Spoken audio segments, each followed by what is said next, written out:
Alrighty, we are live from Columbus, OH, and this is Answering Your Financial Questions with Ramsey Solutions Certified Financial Coach Steve Money. We're live from Columbus, OH. Okay, that means the sound is working. Excellent. Alrighty, and for other financial content on my channel, just go to the main page, youtube.com/coachstevemoney, and just scroll down. Oak Island is what I make the most money on, and so that is up at the top. Recently started doing no cap recaps of Skinwalker Ranch as well. And then is this stream, you're answering your financial questions. This playlist this is 132.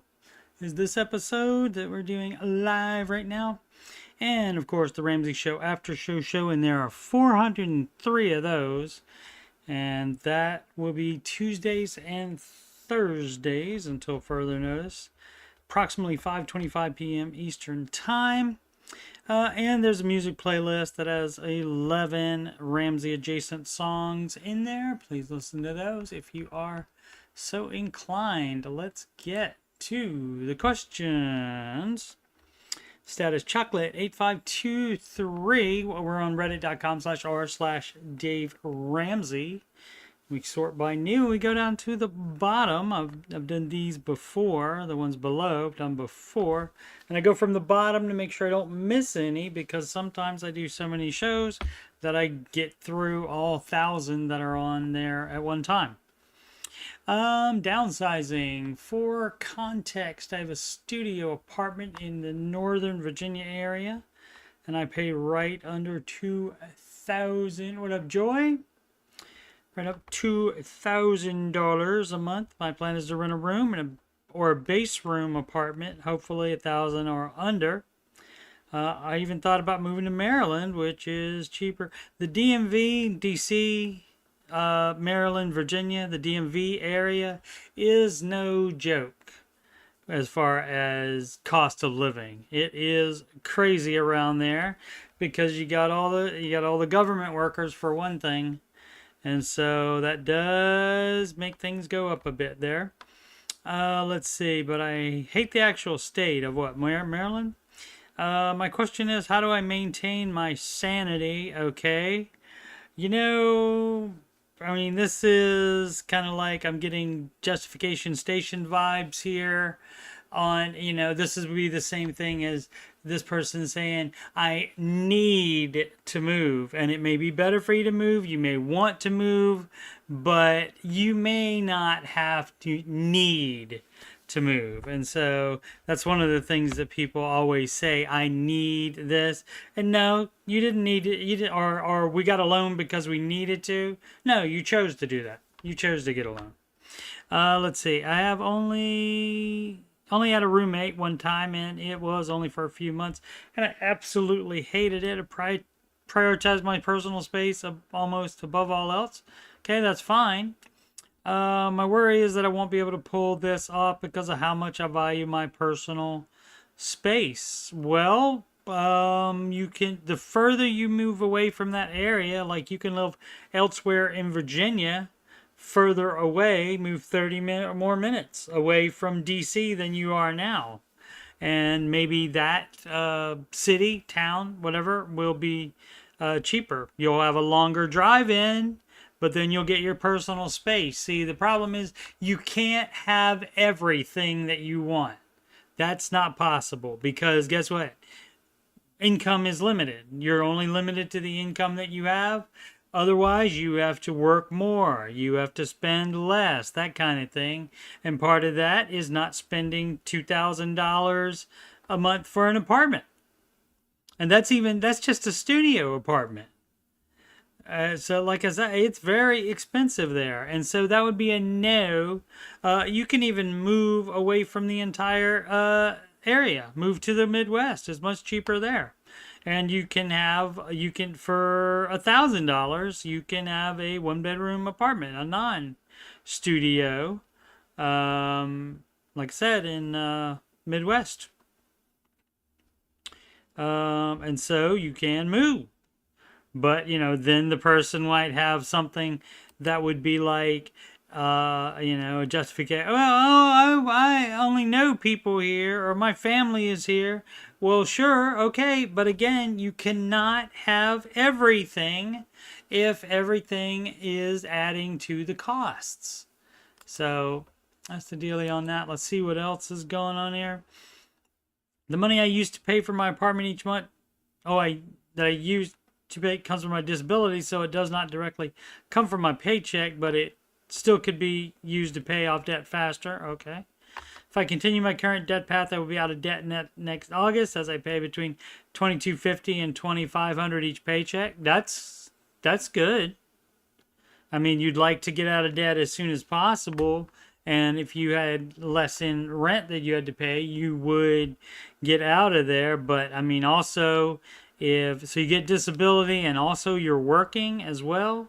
And so, if you could not get as much money somewhere else, if you could not make that much money in the Midwest, like I was telling you to maybe move to, then it might be fine to live there, and then you have to sacrifice further to get done faster than next August. And that's normally how it works, is that people they do the calculations and see when they're going to be out of debt or when they're going to be on a particular step, and then they ended up doing it way faster, because as you get closer to it, you see it coming closer, and then the average human tends to get more lenient with what they think they need, and so you can cut more expenses and so forth.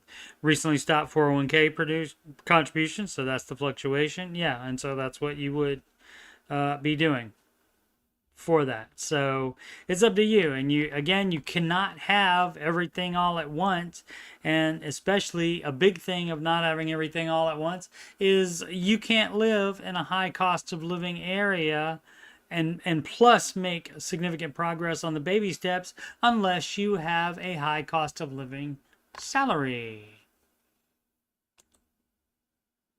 Why do I have 800 of these open? Oh, it just opened twice. Okay. Alrighty.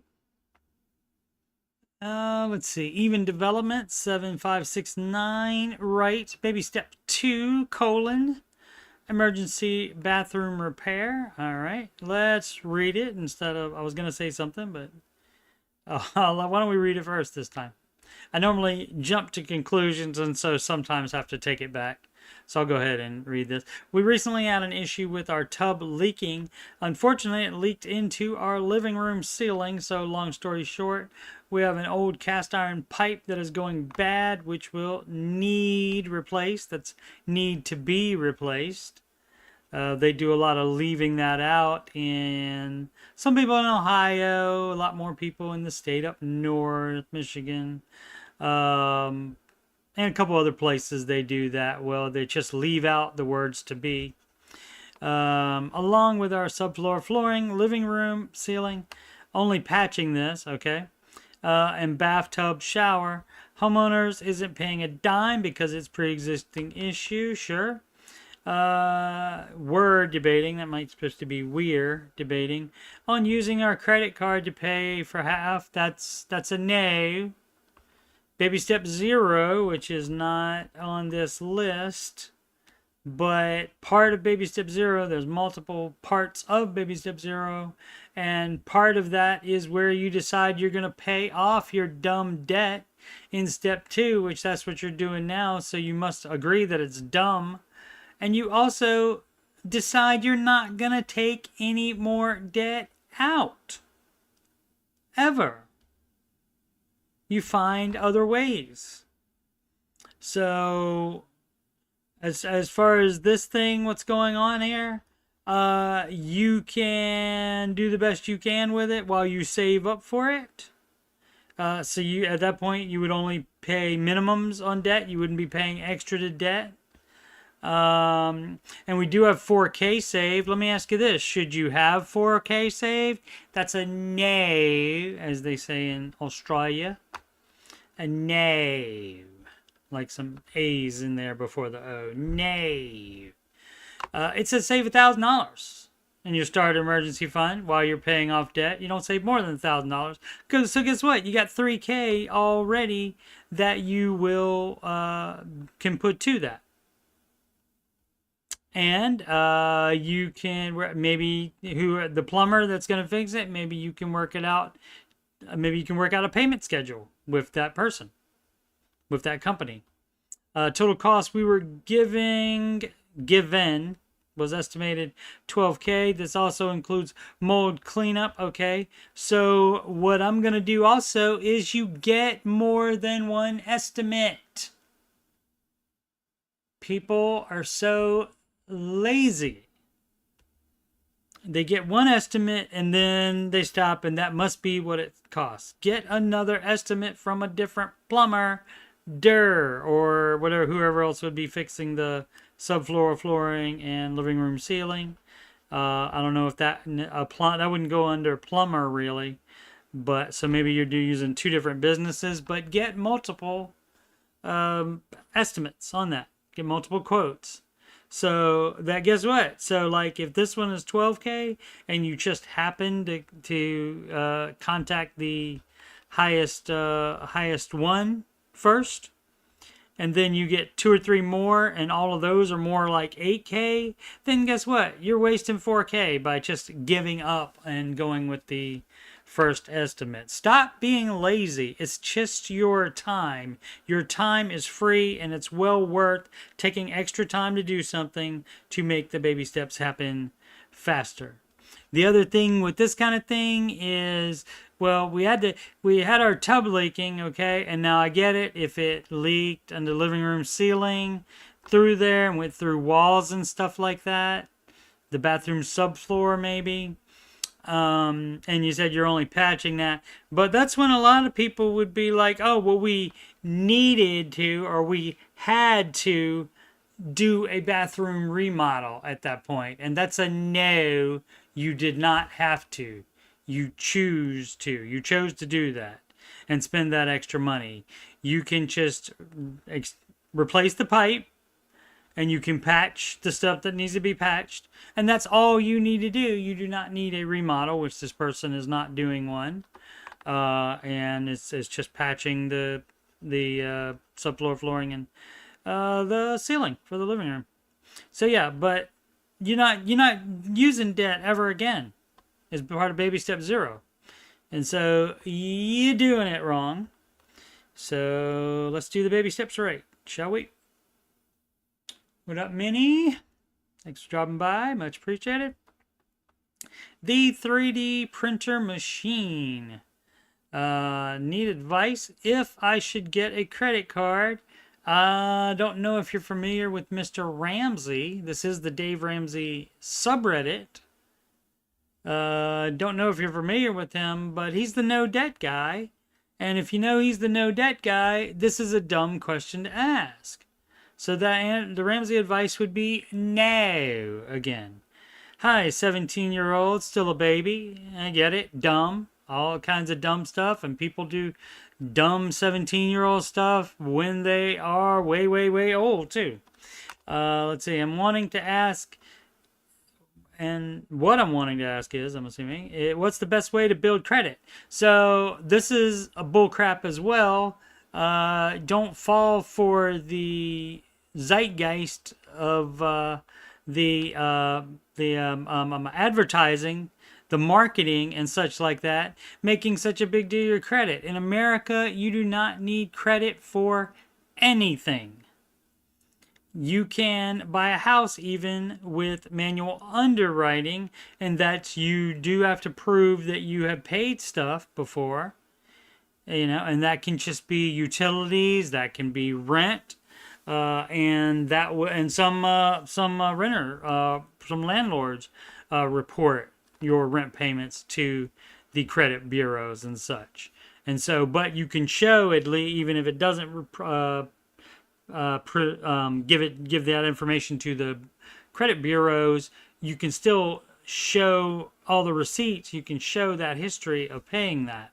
And so that's what's called manual underwriting. And then they don't just put your name and stuff in a computer, your social security number and stuff, and pull your credit and then let the computer decide. Then it's people actually looking at it. And that's why it's called manual underwriting. So, and I believe in Canada, you have to have a credit score.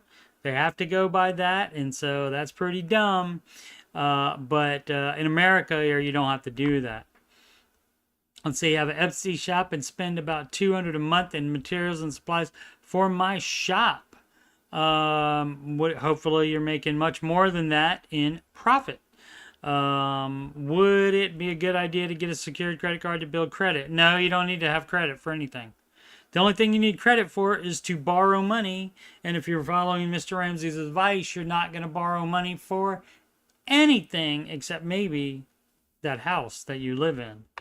Or is there a better way to build credit on the money I have spent? You do not do that. You do not care about credit if you are going to follow Mr. Ramsey's advice. So that's a nay. And 17, again, I was using them way past 17 still. So I was possibly dumber than this 17-year-old. So at a much, much older age. And so I get it. And that's why I feel fine calling people dumb, because I was dumb myself with this stuff. Still dumb about other things, but not dumb about money anymore, fortunately. Belly Button 556, life insurance money. My father has recently passed, and I have received $100,000. Consolations on your condolences is that word on your father's passing. I am currently baby step 2. I think that's what that means, B2. I have a $35K car loan, $10K consumer debt, and $200 in mortgage. My husband and I do not have children yet. I am going to complete baby step 2, I believe, is what B2 means for this person. Normally it would be BS2. My husband wants to take $10K and do our dream trip to France, then use the rest for steps 3 and 4. I feel like we should move right into step 4 by not taking $10K for a trip. Yeah, I would agree as well with you. The problem is, if you want to stay married, you have to compromise with spouses sometimes. And granted, sounds like what you want to do is the best thing to do and would be the Ramsey advice. But anything here, anything you compromise with your spouse supersedes the baby steps. And if you want to stay married, you have to do things like that sometimes. But yeah, you would pay off this with that. I don't know why at step 3 and 4. I don't know why. Are you doing 3 and 4? I mean, 4 is eternal anyway. That's investing. So you're not done just investing one time.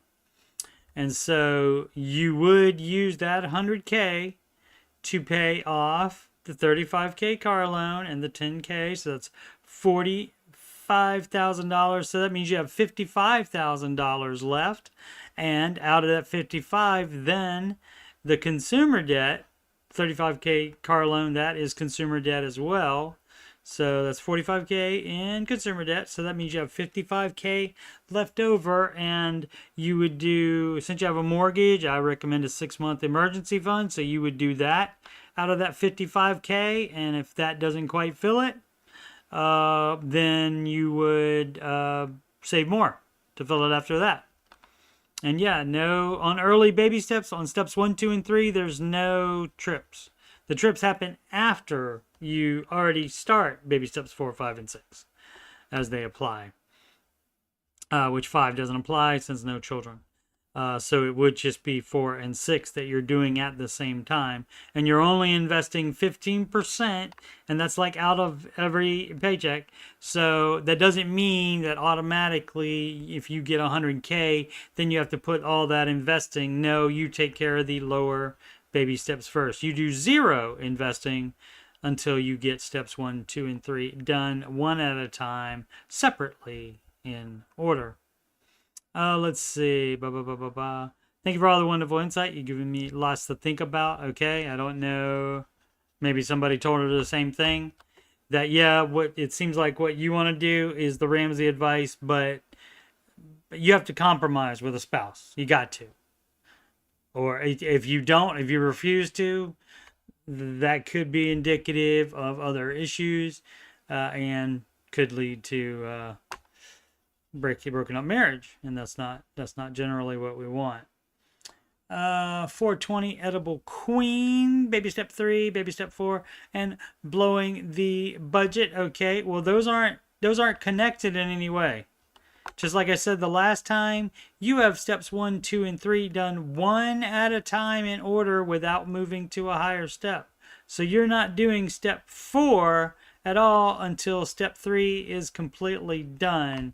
So, oh, baby step 3B. Okay, then I just forgot the B on the title. So sorry about that. Okay. I'm in baby step 3B/4. Technically, I'm baby step 4, but I'm still putting aside for a down payment. Then you're on step 3B then. And you can do 4 at the same time. So that is completely up to you. If you want to save a larger down payment faster, you can not invest for up to 2 years. Mr. Ramsey is fine with that. Let's see. Not entirely sure I'll go that way, you mean? But prepping for it, okay. Putting money away easier now that the bills are out of the way. Indeed, that's what happens when you don't have debt. Then you're not paying for stuff you already bought. You're saving money to buy it in cash, which is a much better way to go. Checking along, things are going well. I'm under budget in all my categories, and I got the phone call. What phone call? I dropped everything, had a bag packed. My daughter and I jumped in the car for the 4-hour road trip. What phone call? Mother-in-law was admitted to hospice Sunday. Okay. Monday, and we were told about it could only be a matter of hours or days. Let's see what the rest of this is.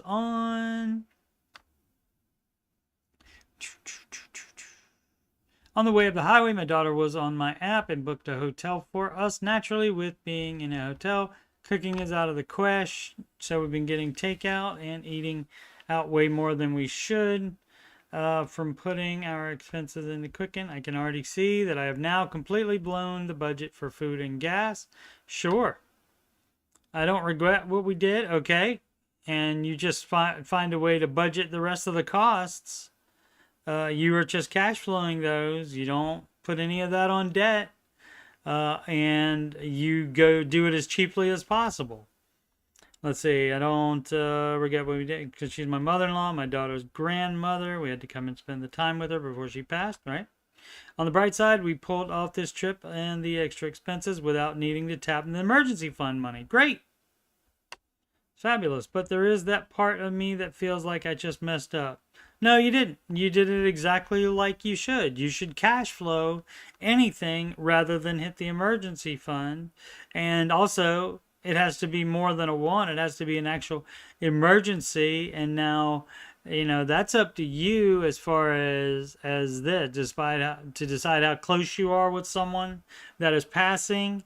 And if you think you need to go to there to be with them before they pass, that's going to be up to you. But cash flowing it is the right answer. Let's see. The logical part of me knows I didn't because the emergency fund is intact. And I have enough in the account to pay the rent and a couple of utilities due on the 1st. Plus payday is this week. I guess it's coming from a background where we had nothing. So taking the money for something like this was a disaster. Right. Especially if you were paying off other debt previously. And now you don't have to do that. So you can cash flow things like this. I don't have a financial disaster, but it's hard to wrap my head around that I have the room to do this now. Yeah. That's going to be the rest of your life. That's financial peace. That's what all that means. That's what you're striving towards. And it will be even better if you have a paid for house. And then you're not paying rent ever again or a mortgage payment. And so then it'll be even better when things like this come up. Is it just me and I'm a Looney Tune, or do other people have this as well? No, it's because you still don't quite get it, apparently. You say the logical part of you understands it, but it's just you can't relate because you spent so much. This is how it happens as well. I mean, most people, maybe 20s, don't find out about Dave and his advice. Maybe 30s, and sometimes people not until 40s or 50s. Generally, you don't start getting Dave recommended to you via the algorithm of anything on the internet until you start searching for stuff called how am I going to pay my debt, or debt relief, or something like that. And then all of a sudden Dave gets recommended to you. There's a reason. And so you've lived however X many years thinking that money had to go only one way, and the general feeling in the world is you'll always have debt, you'll always have a car payment, and that's a no. You've proven that wrong already. And so to fully get into the mindset can be rough. It can be, or even if it's not rough, it is a new thing, and it's hard to adjust to new things sometimes. But this is exactly what should happen, so that you don't have a financial disaster because you need to spend money on something else. Oh, guess what? Oh, I don't have any debt. I have a full emergency fund. Oh, guess what? I have extra money that I can cash flow emergencies like this with, and I don't even have to touch the emergency fund. So yeah. It does happen, though, all the time. And people even call in the Ramsey show a lot, and occasionally there'll be a question on the subreddit here about where people can't turn it off once they get to step 7, even where they should be spending. Like there was a guy that called maybe 2 weeks ago, something like that. Called up Mr. Ramsey. And I think he had a net worth of about $2 million, something like that. And he didn't want to take a vacation because he thought he'd be wasting the money. And Dave asked him, well, at what money amount would it have to be before you to start feeling nervous about it? And the guy said $5,000. And so Dave said, okay, I want you to go right now to the computer, and I want you to book a $10,000 vacation. And so once you get to step 7, and once you are then this guy worth $2 million, not just worth $1 million, but worth $2 million, and on step 7, you are supposed to spend money on yourself. You're supposed to spend a lot of money on yourself. Granted, you're supposed to still be building wealth, and you're supposed to be giving a lot of it away as well. But yeah, you should definitely be taking vacations and stuff. Absolutely, you do that. And that's why Dave told him to take twice as much as he would feel comfortable with. And so, yeah, you are supposed to do that, but some people find it hard to flip that switch. Okay, Welder, 9760. I will be debt-free by tomorrow, and my birthday is on Friday. Awesome. Happy birthday. Oh, yeah, that was yesterday. Okay. All right, great. After a year of working hard to pay off a $35.1 thousand debt, I will finally be debt-free tomorrow, and my birthday is on Friday. Any advice on how to fully enjoy this moment and what steps I should take next to stay on track? I'd also love some tips on making my next financial goals a success. All right, so, I mean, basically, people tend to overthink the baby steps, and I'm an overthinker, but, like, if I have a list like this, I don't generally tend to overthink it. Like, oh, how do I do this? Should I be investing still while doing step 1? No, my brain automatically says, well, you do step 1 first, and then you check it off, and only then do you start on the next one before going over. But actually, it's step 1, 2, and 3 like that. You do the one you're on without going to a higher step. But then when you get to step 4, 5, and 6, those 3 are done all at the same time if they apply. If you're renting, 6 doesn't apply. If you do not have children, or if you do have children and you decided not to help them with college, that is your choice to do, then that wouldn't apply either then. And so then you'd be on baby step 4, and because those 2 don't apply to you, you would automatically be on baby step 7. Congratulations on that. But okay, so debt free, right? Wants to celebrate, absolutely, for celebrate being debt free, absolutely do that. You don't want to spend thousands and thousands of dollars on it, but I mean, theoretically, you would not have been in a restaurant unless you were working there while you were paying off your debt. So go to a nice restaurant. Do something like that. It's up to you. Whatever you would enjoy the most is fine without spending a ton of money, because guess what? You still got baby steps to do. And so, and what steps I should take next to stay on track? Well, to stay on track, you continue to follow the baby steps. And so you just finished step 2. So guess what? Step 3 is now. And now, instead of it being a debt snowball, you still have a snowball amount of extra money. And now that is a savings snowball, basically.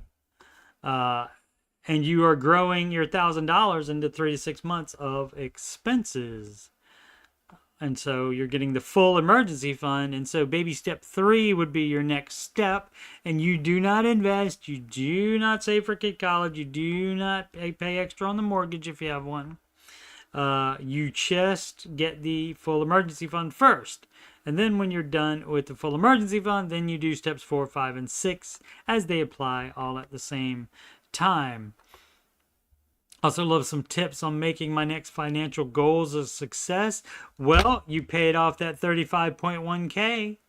So I'm going to trust this person and say, you attack those just like you attacked that one. It should be the same motivation, because you're still trying to get to a higher baby step, because, regardless of how much of a good idea it was to pay off debt, you're also doing it so you can get to step 3 and save that full emergency fund. And so, I mean, that's the reason you started the baby steps in the first place, so you get all of these done as quickly as possible. Oh, let's see. I'll get something in my eye. Okay. Important sort 4218. One sec. All right. Thank you so much. All right. Important sort 4218. Sell my car. Normally, if you ask, that's a yes.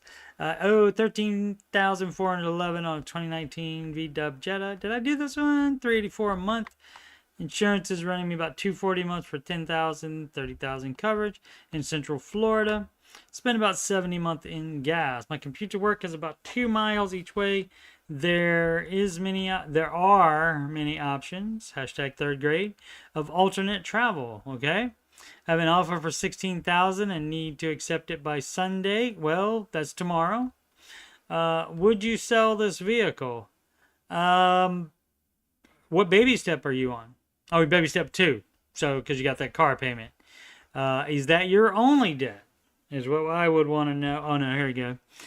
Worries, I won't own a vehicle. Yep, FICO score is a 795. We don't care about that. Student loans, a $200 monthly payment. At this time, if an emergency happened, I would be forced to load it onto my credit card. So yeah, so if you have alternate travel, many options of it, and that won't end up costing you more than the car payment plus the extras, the insurance money, the gas. It won't cost you more than that a month total.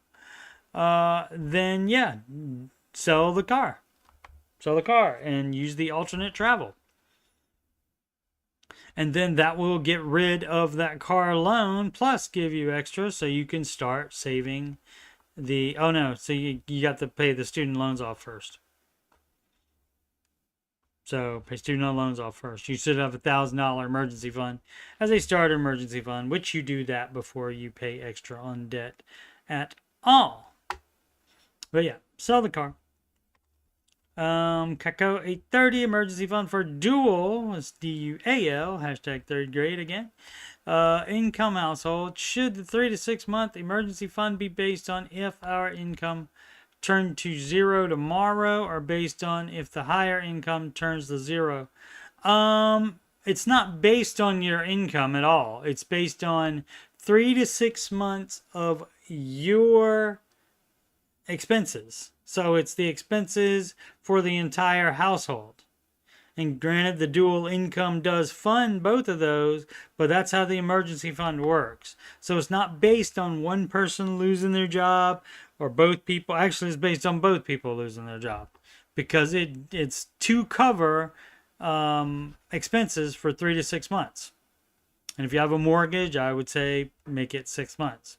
And so it doesn't matter which income is lost. It's based on both of them being lost, because it's to do all of it.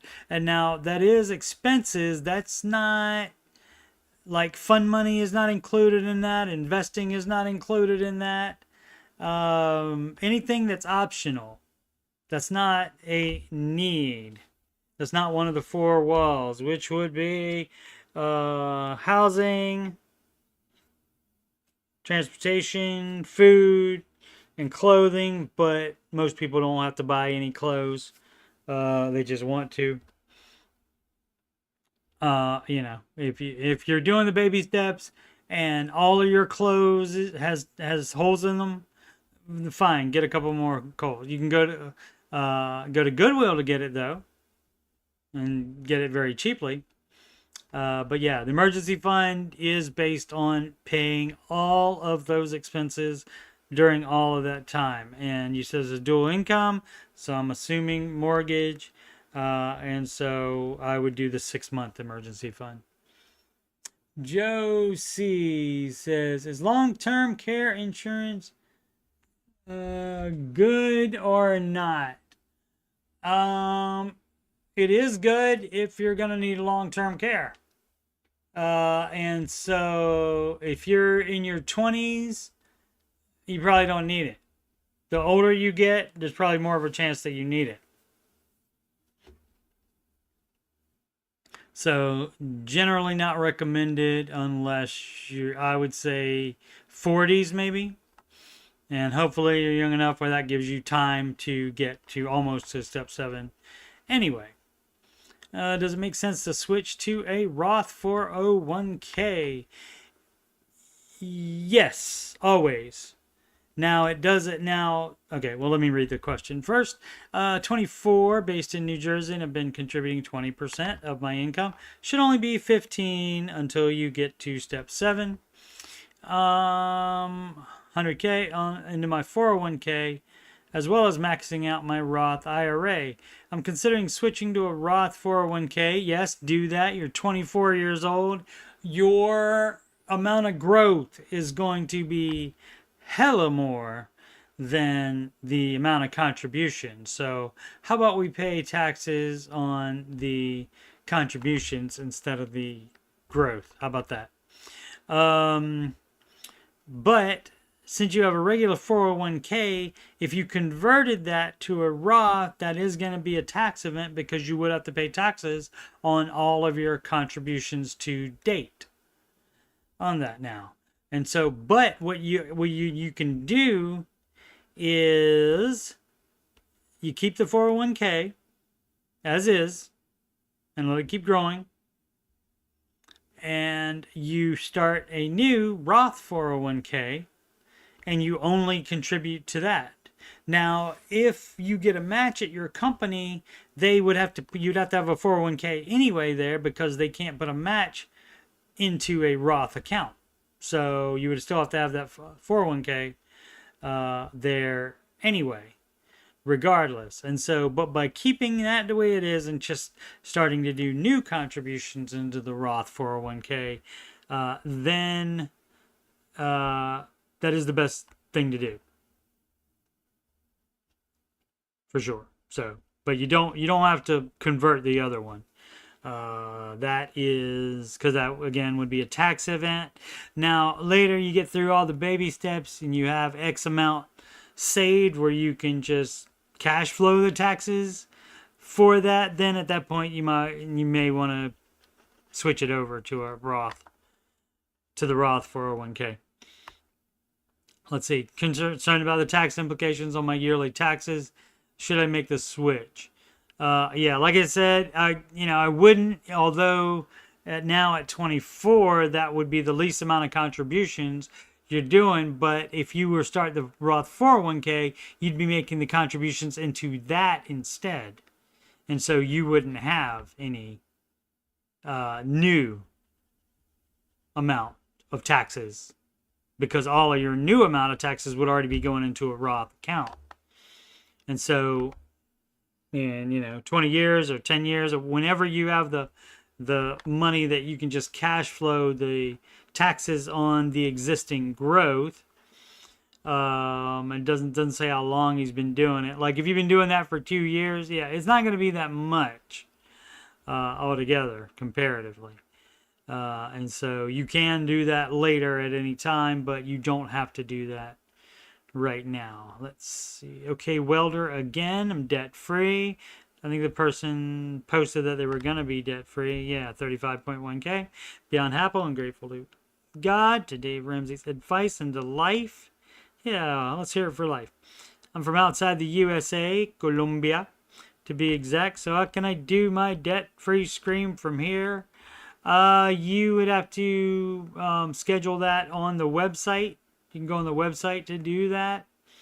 If you don't know if you can't find where to do it on the website, you can call the Ramsey Solutions customer care line and ask them how you would schedule that. But basically, you schedule that, and the screener calls you on the day you're going to do it, and then you can do it over the phone. Congratulations again on that.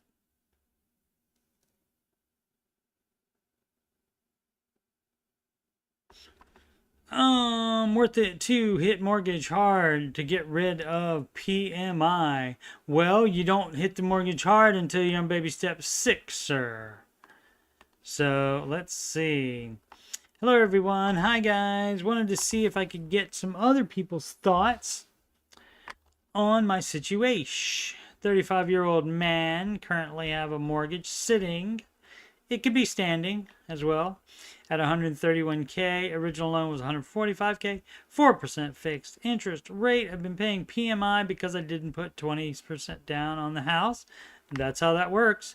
And if you don't know, PMI means private mortgage insurance, and that is insurance that you pay for, but that doesn't benefit you. It benefits the lender because the private mortgage insurance insures them if you don't pay the mortgage amount every month.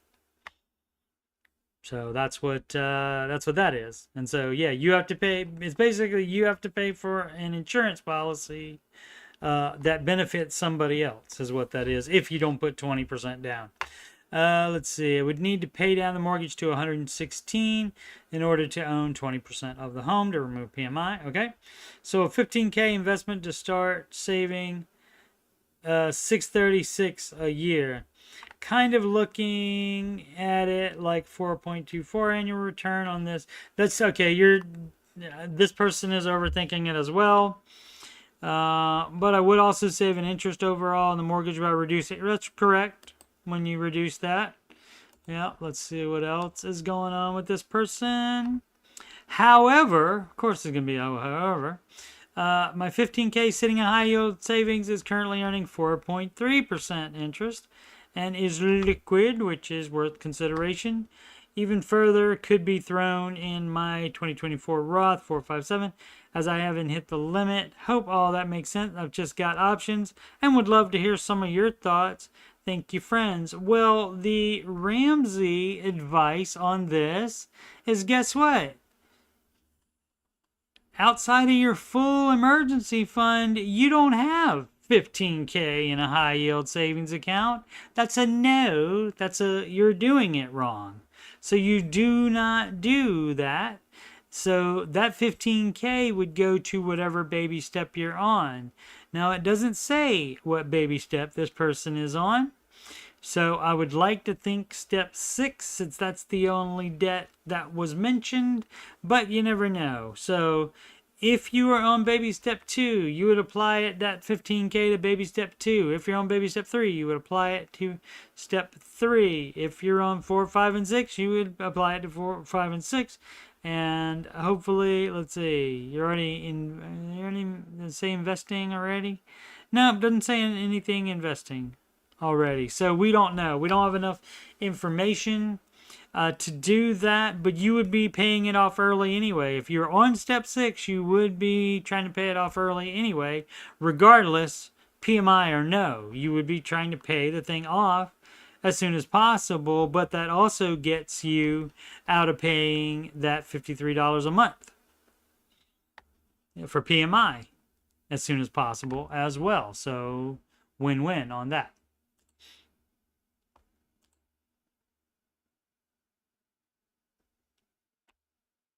Flawless Tech. Should I cash out my 401k to pay off my debt in order to fix my credit to buy a new home? Okay.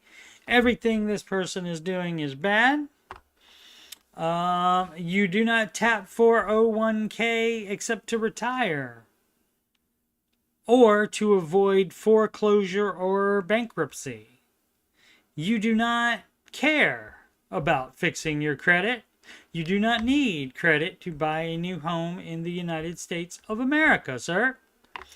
So you never cash that out. You cash it out for retirement when you're retired, is what you do with the 401k. You do not pull from that. You do not borrow on that. Same as if you have a house already. If you have a house, you do not tap the equity in that to do a remodel or to debt consolidate or to do anything else. You do not tap the equity in a house until you sell the entire house. Let's say, I'm pretty sure Dave Ramsey's advice is to not cash 401k to pay off debt, period, and that should be the end of it.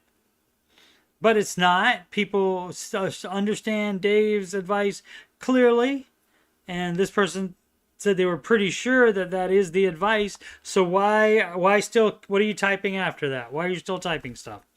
I've been investing so long, not able to cut any more expenses.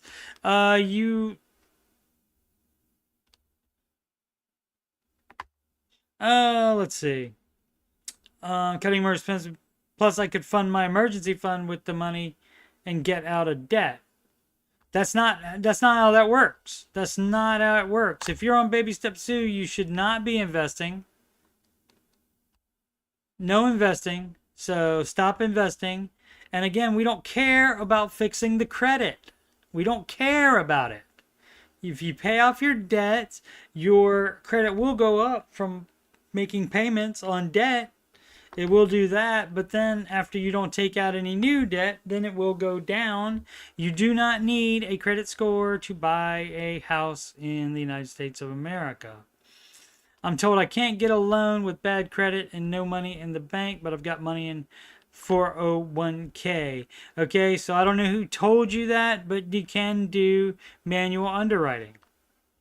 And yeah, and you may have to wait if you have just recently gotten your credit bad and that's not been that way for a while, then even manual underwriting might not help you. So there's not going to be anything that can help you until that's behind you and you don't owe any more money. So you have to get in the situation where you don't owe any more money. So let's see. and get out of debt. So yeah, so I'm assuming baby step 2. So guess what? There's no buying a house until you have step 2 done and step 3 done, the full emergency fund. So there is no doing that, and there's no shortcut by taking money out of the 401k. That's a no, no, no. You're doing it wrong. Everything you're doing here is bad. Stop doing it. Do the baby steps in order as written.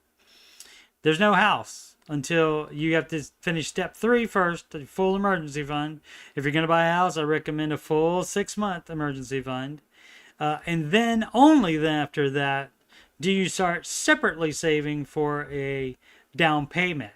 The down payment does not come out of your full emergency fund. The full emergency fund stays there forever unless you have an emergency and need it and can't cash flow it. Combination lonely, what to pay toward. So my husband and we check the baby steps here for that answer. Let's see. So my husband and I have 2 kids in braces. All right. We owe a little less than $10,000 on the treatment. That is interest free. We also have a HELOC we owe. That was a bad idea. Probably $40,000. We've been saving and almost have enough to pay off the braces. Is that the route we should go? You should be paying it off already. You don't save up a chunk and then pay off something. It doesn't matter. It's interest free. You don't save a chunk and then pay it off. You pay it off as you get it. That way you don't spend the money on anything else. Let's see. Is that the route we should go? You pay off smallest to largest, it says here on per baby step 2. Pay off debt smallest to largest, so the smallest amount. Do you have any other? Oh, should we put the money towards the HELOC? The HELOC is going to be more. That's $40,000, so that is not it. That comes after paying off this $10,000 braces treatment. So yeah, smallest to largest is what it says right there. And that is the debt snowball method. That's what the debt snowball method is. Smallest to largest. Bat Zealous Ideal. 5468. Private sale of a car with a loan. Hello. Hi, guys. I've been following the Ramsey show for almost a year now. 23 years old. I'm on baby step 2. Bought a new car over a year ago and rolled negative equity into a new one. Dumb, but hopefully knows that now. I'm receiving a sign-on bonus in November with my job and would like to put this money towards the car's negative equity and sell it. However, the dealerships are offering $4,000 to $5,000 less than Kelly Blue Book trade-in values. Hey, guess what? Then you don't sell it at a dealership. Dealerships are always going to give you less money for things and charge you more money for things. You know why? Because dealers like to stay in business. They like to make money out of that deal. Okay? So if you sell it private sale instead, guess what? You get to keep all of that money. Or you can choose to sell it for lower than the dealership would sell it to that person, whoever buys it. And so it's better both buying and selling yourself. Private, not the dealership. Not to mention private sale value. Right, it's going to be way more than the $4,000 to $5,000 less. You may even be able to sell it for darn close to the amount owed. Has anyone sold a car privately that still has a loan attached, and how was that process for you? Any advice appreciated? Yeah, you can still sign it over to them. You sign they give you the cash, and then you pay off the loan, and when you pay off the loan, you get the title, and then you can provide it to the buyer. So yeah, and so a lot of people, oh, I don't want to do that, and so you want to pay the dealership an extra $4,000 to $5,000 to do that. I think you got time to take care of the freaking paperwork. Quit being lazy. But yeah, that happens all the time.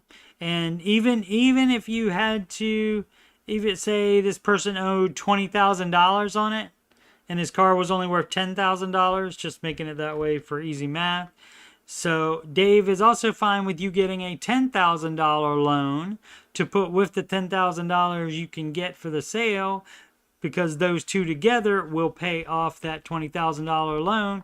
And so basically you've cut your debt in half from $20,000 to $10,000 by taking out that new $10,000 loan. So that would be the only times that a loan is advised. That, and he won't yell at you for buying a house that you live in. Rental properties have to be paid for 100% in cash. This ad 814, career change. I will try to make this short and sweet and about the numbers. Nope, didn't do it. Have to open it up here. In the baby. I am a single 33-year-old male considering a move and career change. Currently work in engineering, make about $75K, live 1.5 hours from small hometown. I was born in a small town, and I live 1.5 hours from my small hometown, which I miss very much and spend every weekend there by staying with family. I feel like, for me, I live in my city for the job only. Yeah, I mean, because that's an hour and 1.5 hour commute, dog, if you still lived at your in your small hometown. I really do not utilize anything in the city that has to offers in bars, restaurant. You utilize that job, though. I'm fairly happy with my job, but more and more people are leaving, spreading us thin, and management is doing nothing about it, which that's great when management does that. I'm being sarcastic when I say great, because that means the people that are still working there have to work harder. They have to do more work for generally the same amount of money. You don't normally, when people leave, they don't say, well, since everybody that's here still is doing the work of all those people, we'll just put that money towards everybody else. They don't do that generally. I was going to move and get a remote job doing what I do now, but was offered a position that really interests me with full-time benefits. It will be roughly $20K pay cut. I mean, that's up to you, dog. The things to consider would be if you have debt. Now, and this is also why you do the baby steps, because the higher number of baby step you're in, the easier it is to do stuff like this, where you don't have to pick a job just for the money. So let's see, $20,000 pay cut. And so let's see, after first year, it will be debt free, other than my current mortgage. Okay, so the person's not, he's on step 2. And so may want to stay in the city and work there another year or 2. Is what I would suggest, highly thinking about. And there's no land and construction loans. There's none of that crap. You already have land. That's not advised either. None of that's advised. Current mortgage. So you already have a current mortgage, and plus you have land that's separate from that. And so that's a lot of money that is tied up in things and can't be used to pay off your dumb debt. And so I'm going to go ahead and say stay there for another 2 years, get debt-free faster. You said after the first of the year you'll be debt-free other than current mortgage. Okay, so he's going to be in like 2 months and 5 days. Will be debt-free anyway. Okay, so that is a little bit better, but you don't have your full emergency fund, though.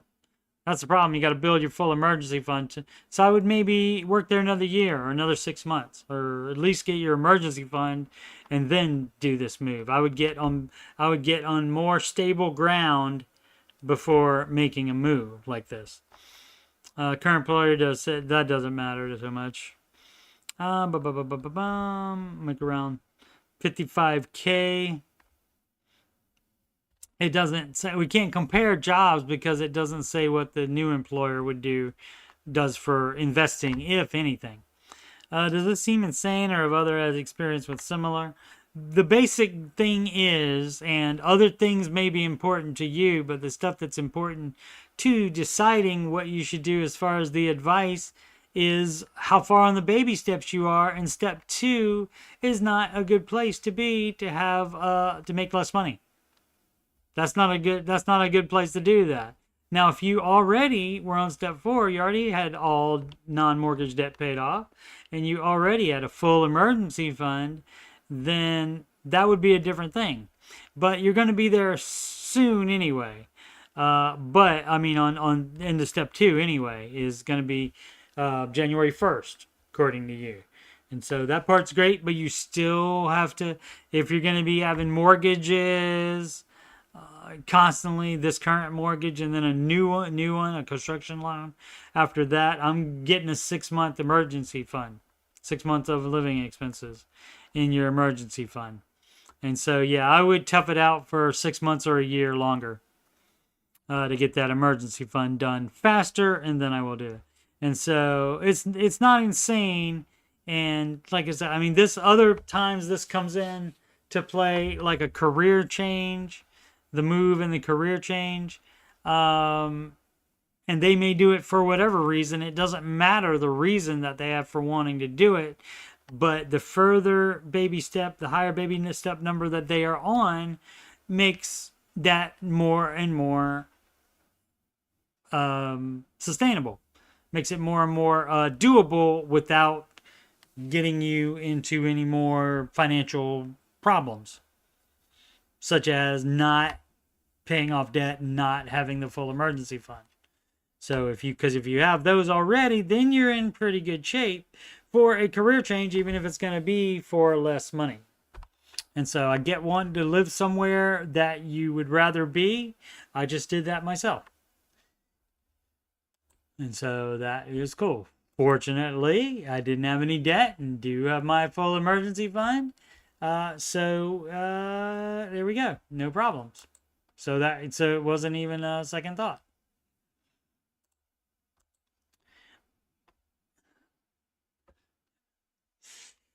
Blah, blah, blah. That's an and then let's see, subacube or subacube. Example of gazelle intensity. That would be staying in a city you're not that fond of and continuing to make $20,000 more while you still have non-mortgage debt or a full emergency fund. That would be gazelle intense. Let's see. I'm now on baby step 2 and I'm ready to go. Gazelle intense, great. But I'm looking for more examples of that mentality that I'm not thinking of. Know about no restaurants, second jobs, etc. But what are some out of the box examples of gazelle intense? Well, you could get another job, or you could get 2 other part-time jobs, depending on hours and such. But you have that one. Any other kind of expenses you can cut that are not necessities. Like, guess what? You don't have to have any streaming subscriptions. They're not required. You don't need those. And if you're working extra jobs anyway, guess what? You don't have any time to watch anything. So, because you're working too much. And so once you get done with paying off step 2, and at least get a good ways in your full emergency fund, then maybe you can go back and get your streamings. That's just another thing. It would be whatever you're paying. I don't know what else you've cut out of your budget. And so if I was looking at the budget, I could tell you things to cut out from it because they're not necessities. And, people, do the need. It's a need. And I need to or I'll go crazy. No, that's bullcrap. You do not need to have a streaming service or you'll go crazy. That's crazy that you think that. So justification station on having stuff. But yeah, I'm sure there's stuff you can cut out because there almost always is. Some people are good with their budgets and they do cut everything except non-necessities out. But that's so anything you can think of that. But it would really have to depend on you, because I could name 1,000 things that you're not spending money on right now. 1,000 might be an exaggeration on my part. Oh, let's do one more. SIB 9000. Is that a computer model? Baby step 4, 5, and 6 flare. I'm curious, how are you, Dave and Dave-ish, handling all your personal finances? Our current approach. Okay, well, this doesn't matter. This person must be doing some things that are Dave-ish, which means it's kind of, and that generally doesn't even mean they're doing something similar to like Dave's investing stuff. If you're doing anything other than investing 15%, you're not doing Dave stuff. So you're not Dave-ish by investing at all, in my opinion. You're just doing it your own way, which that is fine. If you want to do stuff your own way, you can do that. And I never know why people want to do this, and they want to determine, this person wants to determine what they think is Dave and Dave-ish and what we all think is Dave and Dave-ish. It doesn't matter. You can do it your own way without running it by anybody else. It doesn't matter. But somebody doing Dave-ish stuff would more likely think that's Dave-ish and just not following the advice at all, just because that's what they're doing, and for some reason they want to associate themselves with Dave even though they're not following his advice. So that's the dealio on that. Alrighty, so tomorrow, which is Sunday, the October 27th, and every Saturday and Sunday until further notice, we're doing the Answering Your Financial Questions live stream, and that would be 8:30 p.m. Eastern Time.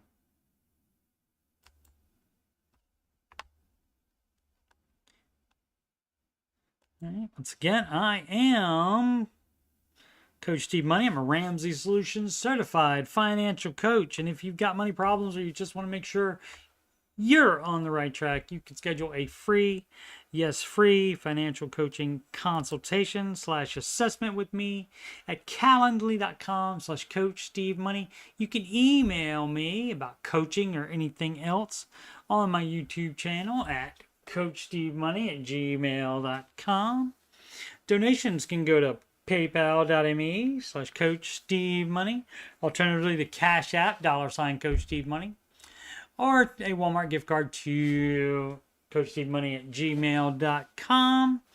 Also, Super Chats on live streams, and I think it's called Super Thanks on pre-recorded videos. You can do those. Upcoming streams, as I said, they're Answering Your Financial Questions, Saturdays and Sundays, 8:30 p.m. Eastern Time. The Ramsey Show After Show is Tuesdays and Thursdays, approximately 5:25 p.m. Eastern Time, when the Ramsey Show is done on YouTube.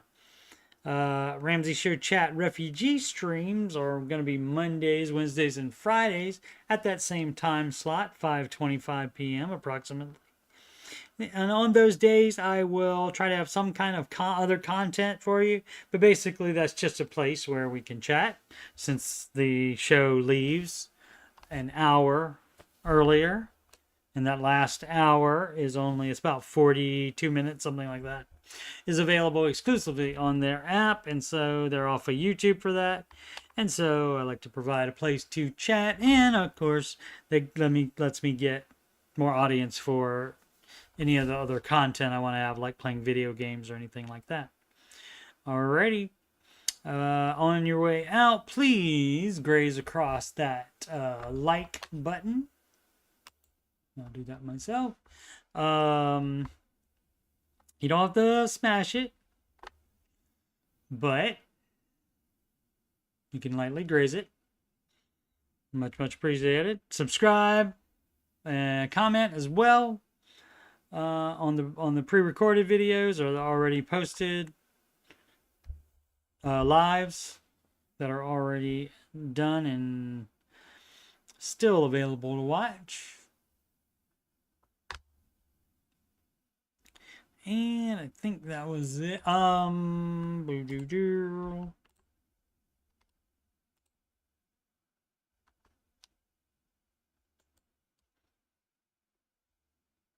Yeah, that's everything. All right. And so, I still thought there was one more thing. I guess not. All right.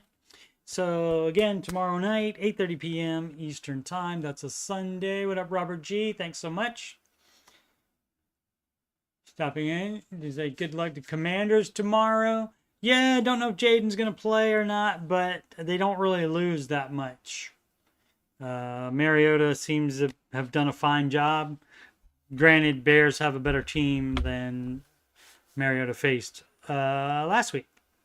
But thanks so much. They're only my Commanders. I thought you liked them too. I thought you were from the area and liked them too, Robert. But yes, thank you very much for the super chat.